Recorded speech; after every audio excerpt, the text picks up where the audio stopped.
আসসালামু আলাইকুম। শৌখিন আঙ্গুর চাষি গ্রুপের পক্ষ থেকে সবাইকে স্বাগতম। আশা করি আপনারা সবাই অনেক ভালো আছেন।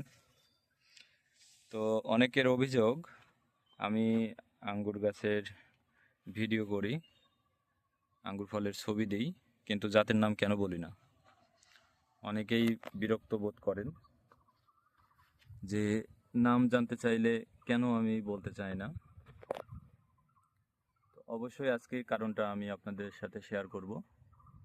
সেটা হচ্ছে, কিছু অসাধু লোক আছে, কিছু অসাধু নার্সারি ম্যান আছে, আমি সবাইকে উদ্দেশ্য করে বলছি না।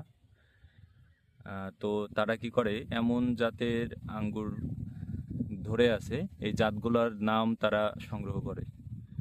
এরপরে দেখা যাচ্ছে সেই জাতগুলোর নাম ধরে তারা অল্প দামে জংলি আঙ্গুর গাছ মানুষের কাছে বিক্রি করে।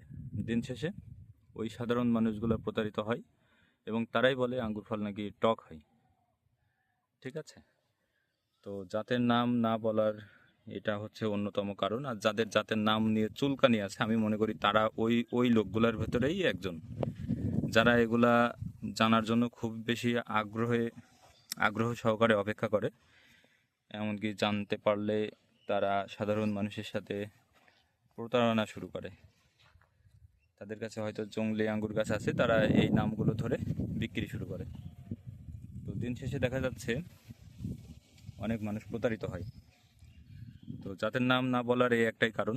আসলে জাতের নাম বলার কোনো প্রয়োজনীয়তা আমি মনে করি না, কারণ এগুলা সবাই কম বেশি চিনে। যারা আঙ্গুরের সাথে সম্পৃক্ত তারা কম বেশি সবাই এই আঙ্গুর ফল দেখলেই চিনবে যে এটা কোন জাতের। তারপরেও যদি একান্তই কারোর জানার ইচ্ছা থাকে আমাকে বলবেন, ইনশাআল্লাহ জাতের নাম বলবো। এটা এমন কোনো কিছু না যে আমার কাছেই আছে, আমার থেকে ছাড়া আর কারো থেকে সংগ্রহ করতে পারবেন না, যার জন্য বলি না, এমন কিছুই না।